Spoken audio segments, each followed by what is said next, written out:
Okay, what I'm going to do is I've got to join these flagpoles. Now the secret with these is spacing them out, and don't know the measurement there, but that's about 50 to the next one, and then from that one it's 33, from that one it's 22, and they get closer together mathematically. There's probably a way of calculating that, but there's a way of drawing it where you can actually get them getting closer together each time, and I'm going to have a go at doing that now. This is a bit like the tiled floor, when we did a room in a tiled floor, but it's a slightly different method. I'm going to use, I'm going to go up about 9, I say that because students love me giving them a measurement. If you go in about 3, I'm just going to put a mark over there, 9, just for later. So that's going to be the horizon. And then what I'm going to do is I'm going to draw down, you can see where the ruler is there, that's going to be the base of my flagpoles, and I'm just going to go up there, you can see the gap there, that's going to be the top of my flagpoles. Then I'm going to have to draw a little bit darker so you can see. I'm coming in, I'm just going to start by drawing a vertical line. I just make up that distance, and that's my vertical line for my flagpole. And then what I'm going to do is I have to come in and make my next flagpole come in there. So there's my flagpole. You can see I just judged that distance. If you wanted to know the exact distance, that's 52, but anywhere around 50, 60, or 5 centimeters, 6 centimeters. And what I'm going to do now, I'm going to find the middle of these two flagpoles. So I'm going to draw a line down, draw a line down. You do know that if you are in my class, you only need to draw the cross in the middle. You could just draw the little mark and then find the center point. You didn't need to do all that, so you didn't have to rub it out. That finds the middle of these flagpoles. And what I'm going to do now is from the top of the flagpole, through that intersection where I find the middle, come down and find the base of the next flagpole. And then what I'm going to do is get that ruler so it's vertical. You can see it because it's a see-through ruler. I've sort of lined it up for the last one. And then on the next one, I'm going to draw a line from there down to there, and then draw a vertical line. You can see that I'm keeping it vertical by seeing through the ruler. Now, some of you might be savvy enough to know that you just put that on there and then put the pencil on the next point and then pull it up. So you don't have to rub out the construction lines. And so there it goes there. And each time the flagpole is getting slightly closer to the last one, and of course that is things getting smaller as they go further away, the principle of perspective. But to calculate it and to measure it out would be a lot more difficult than physically doing the maths, which this is actually finding the exact point as they get closer together. And as you can see, that those flagpoles now have slowly got closer and closer and closer to each other. Now I'm going to go to a pen because I want to draw it in pen so it's nice and stands out. So it stands out nice. And so I'm going to draw that line down. Pen doesn't work. Get out pen. And this flagpole, now there must be a way of calculating the measurement of how thick the flagpole is, but I don't know it. So what I'm going to do is I'm going to slightly increase the width of each pole. So as you can see, that one's a little bit wider.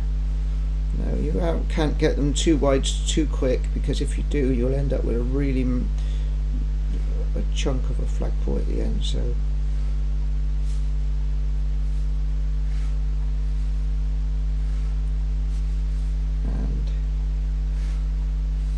this one's slightly wider, this one's slightly wider, and I'm just judging this.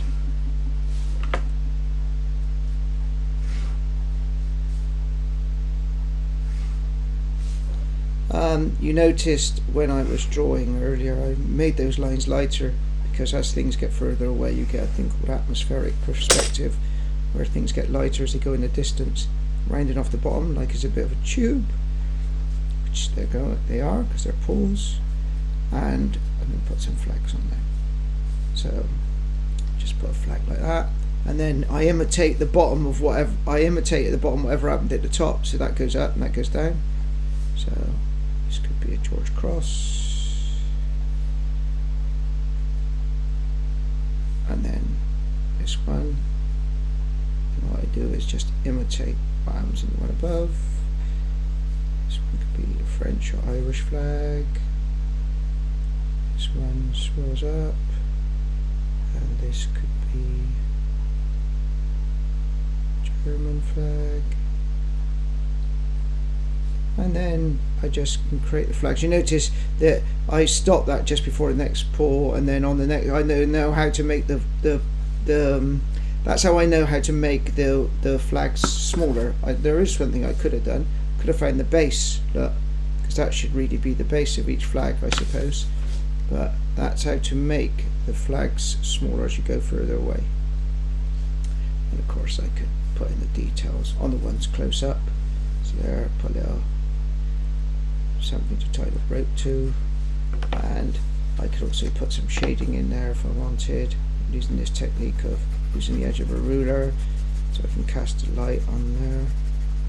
Just put a little smudge, make that 3D.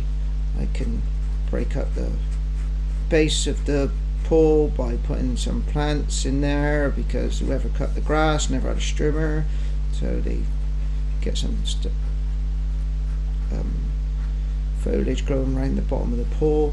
I can also put in a pavement here. If you've drawn the street with me before, then you know that 3 lines like that, and put in your edging stone.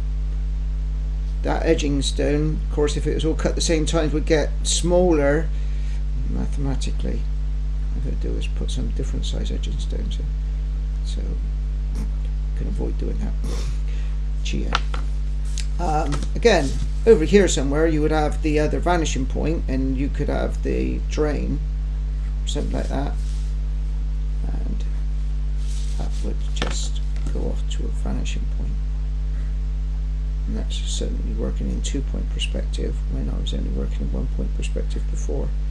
And of course the top of those curbstones should be going off to a vanishing point as well. A little bit there, don't matter, because I can shade that in because it's dark down there. And that is how to draw the flagpoles and get that mathematical bit as they go further away. Not too different. So, I've got the horizon in. Now, one thing to remember is that line there between 2 vanishing points. So this line here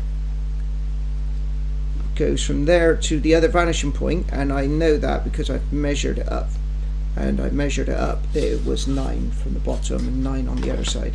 That actually becomes the eye level. And if you were looking out at the ocean, so if you were doing like bushes or something like that, they would sit on that line, and that's the horizon, not the halfway between the flagpoles. That means you're slightly below the flagpole when you look at it.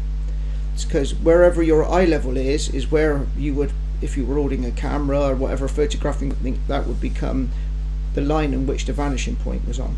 So that's why I got those bushes in the back, just by measuring up exactly the same distance and getting it parallel across the bottom of the paper, or horizontal. There we go. And that's how to draw flagpoles all spaced out mathematically, so they get closer together in steps, which I can't calculate on a calculator. That's it. Have a go at that.